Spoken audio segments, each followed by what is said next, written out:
नमस्कार दोस्तों, आज की कई महत्वपूर्ण ताजा ब्रेकिंग न्यूज निकलकर सामने आई है। आपको बता दें, 5 राज्यों में होने वाले विधानसभा चुनाव से पहले भारतीय जनता पार्टी को 3 बड़े झटके लगे हैं। जहां एक तरफ एनडीए के सहयोगी पार्टी ने भारतीय जनता पार्टी का साथ छोड़ दिया है, तो वहीं दूसरी तरफ बंगाल में भारतीय जनता पार्टी के दिग्गज नेता ने पार्टी से इस्तीफा दे दिया है। वहीं चुनाव से पहले भारतीय जनता पार्टी में जबरदस्त तरीके से बगावत हो गई है। चुनाव से पहले भारतीय जनता पार्टी को 2 राज्यों में जबरदस्त झटका लगा है। अगली बड़ी खबर में आपको बताएंगे, भाजपा को उम्मीदवार नहीं, भारतीय जनता पार्टी को तगड़ा झटका दे दिया है। करारा तमाचा जड़ते हुए पार्टी का उम्मीदवार बनने से ठुकरा दिया है। वहीं अगली बड़ी खबर में आपको बताएंगे, ममता बनर्जी ने अपने भाषण के दौरान खुद को पीटे जाने को लेकर बड़ा खुलासा किया है। वहीं इसी के साथ अगली बड़ी खबर में आपको सभी 5 राज्यों में होने वाले विधानसभा चुनाव को लेकर एक बड़ा ओपिनियन पोल सामने आया है, जिसमें भारतीय जनता पार्टी को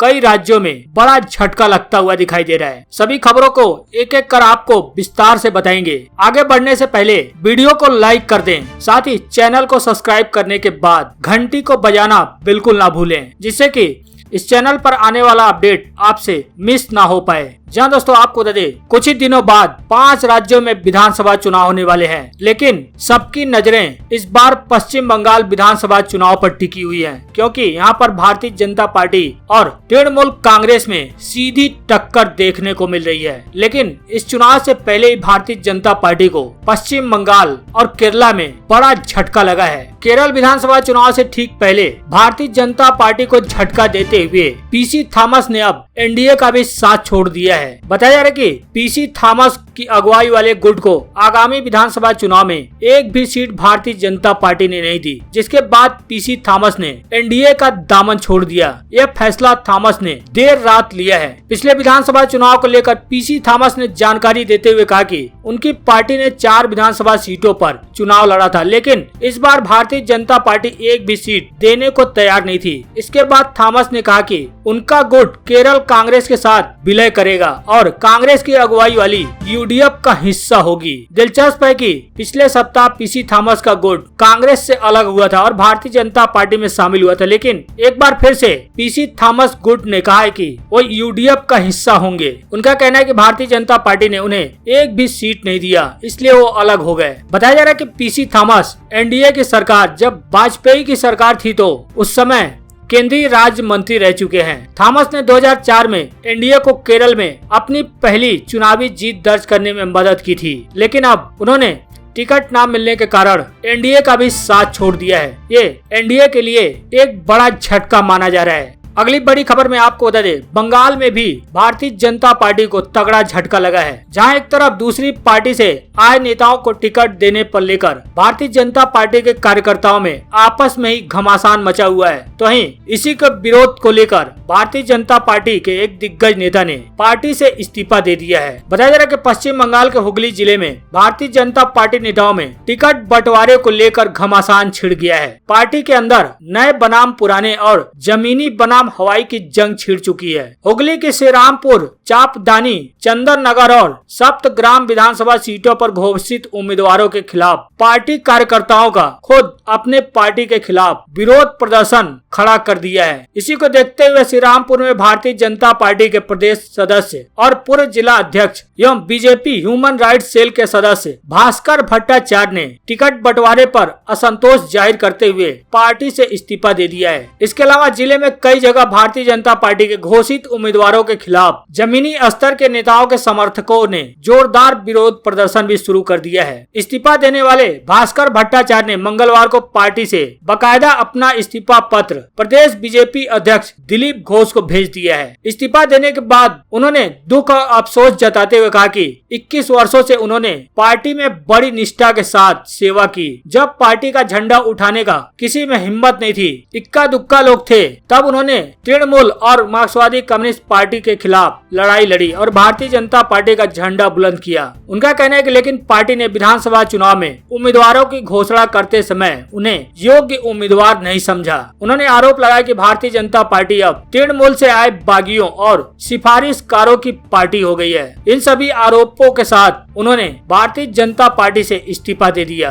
वहीं आपको बता दें केरल में भी भारतीय जनता पार्टी को एक और बड़ा झटका लगा है। भाजपा द्वारा जबरदस्ती उम्मीदवार बनाए जाने पर मणिकंदन ने उम्मीदवारी को ठुकरा दिया है। जी आपको बता दें केरल में भारतीय जनता पार्टी के सामने उस समय एक अजीबोगरीब स्थिति सामने आ गई जब एक शख्स ने उम्मीदवार के तौर पर अपना नाम घोषित होने के बाद इस प्रस्ताव को स्वीकार करने से इनकार कर दिया। मणिकंदन का बतौर उम्मीदवार न बनना बीजेपी के लिए बेहद हैरान करने वाली स्थिति बन गई। मणिकंदन पानिया के रहने वाले हैं और उन्होंने खुद उम्मीदवार की घोषणा होने के बाद सोशल मीडिया पर आकर उन्होंने ऐलान किया कि उन्हें चुनाव लड़ने में कोई दिलचस्पी नहीं है और उनके लिए पार्टी की राजनीति में प्रवेश करना काफी मुश्किल है। उन्होंने इस तरह के बयान के बाद हर जगह भारतीय जनता पार्टी की काफी किरकिरी हो रही है। वहीं मणिकंदन ने एक इंटरव्यू में बताया कि कुछ भारतीय जनता पार्टी नेताओं ने उम्मीदवारी के संबंध में उससे फोन पर बातचीत की थी, लेकिन उन्होंने इस पर अपनी सहमति नहीं दी थी।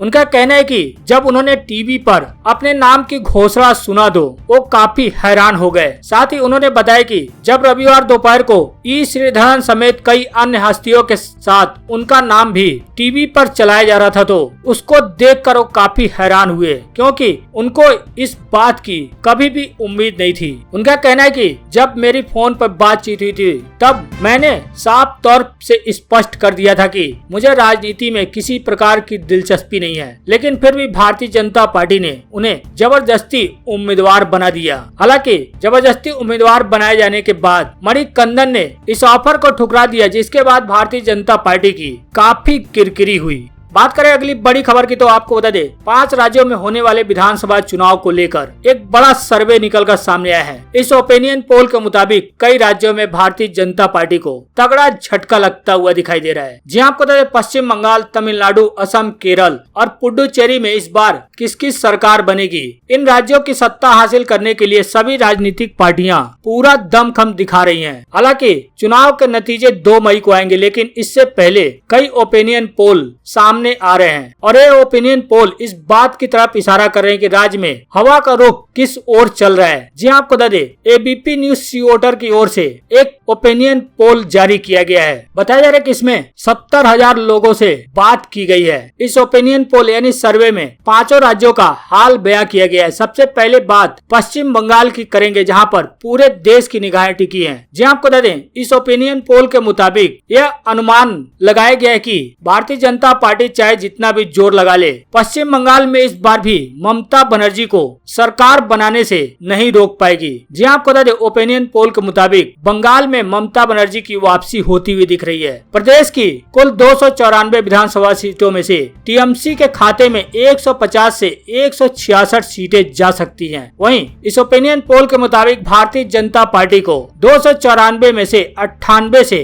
114 सीटें मिलने की उम्मीद है। वहीं कांग्रेस लेफ्ट गठबंधन के खाते में भी 294 सीटों में से 23 से 31 सीटें जा सकती हैं। अदर के खाते में 3 से 5 सीटें जा सकती हैं। बात करें असम की तो सीओटर सर्वे के मुताबिक असम में एक बार फिर एनडीए की सरकार बन सकती है। 126 विधानसभा सीटों वाले राज्य में एनडीए को 64 से 72 सीटें मिल सकती हैं, जबकि असम की कुल 126 विधानसभा सीटों में से यूपीए के खाते में 52 से 60 सीटें जा सकती हैं, जबकि बाकी सीटें अन्य के खाते में जा सकती हैं। हालांकि आंकड़ों से जरूर समझ जा सकता है कि इस बार असम में एनडीए और यूपीए के बीच कांटे का मुकाबला हो सकता है, लेकिन इस ओपिनियन पोल के मुताबिक इस बार भी बीजेपी की अगुवाई वाली एनडीए बाजी मारती दिख रही है। वहीं तमिलनाडु में भी सत्ता परिवर्तन हो सकता है। तमिलनाडु में एनडीए को झटका लग सकता है। जी आपको तमिलनाडु की 234 विधानसभा सीटों में से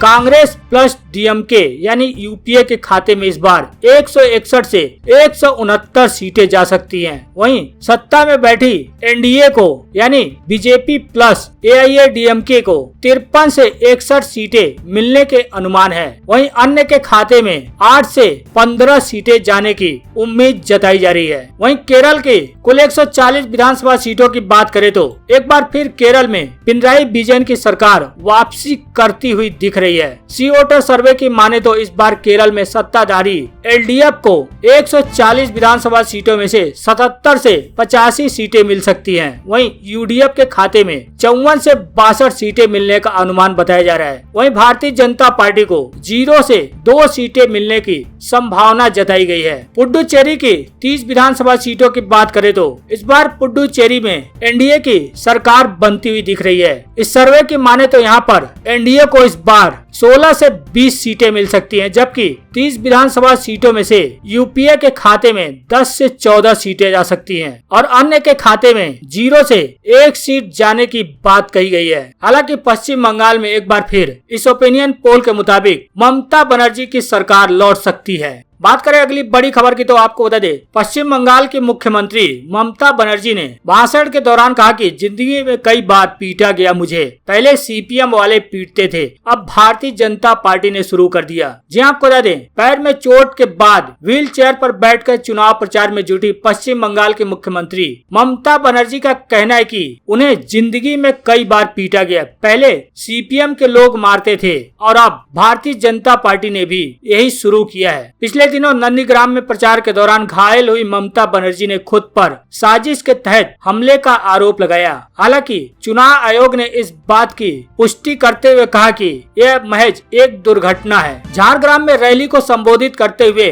ममता बनर्जी ने कहा कि मुझे जिंदगी में कई बार पीटा गया, पहले मुझे सीपीएम पीटा करती थी, अब भारतीय जनता पार्टी ने ऐसा करना शुरू कर दिया है। हालांकि सीपीएम के लोग ही भारतीय जनता पार्टी में चले गए हैं, कुछ गद्दार और लालची लोग भी भारतीय जनता पार्टी में शामिल हो गए हैं। ममता बनर्जी का कहना था कि भारतीय जनता पार्टी बंगाल चुनाव में उन्हें घर के भीतर रखना चाहती थी, जिसका परिणाम यह चोट है। ममता ने कहा कि भारतीय जनता पार्टी चाहती थी कि मैं घर के भीतर रहूं और चुनाव में बाहर न जा सकूं, इसलिए उन्होंने मेरे पैर में चोट पहुंचाई। उनका कहना है कि वे मेरी आवाज नहीं दबा सकते, हम भारतीय जनता पार्टी को हराएंगे। साथ ही ममता बनर्जी ने दावा किया कि भारतीय जनता पार्टी ने 2019 में झारग्राम लोकसभा सीट पर जीत दर्ज की थी, लेकिन पार्टी के सांसद ने इलाके के लिए कुछ नहीं किया।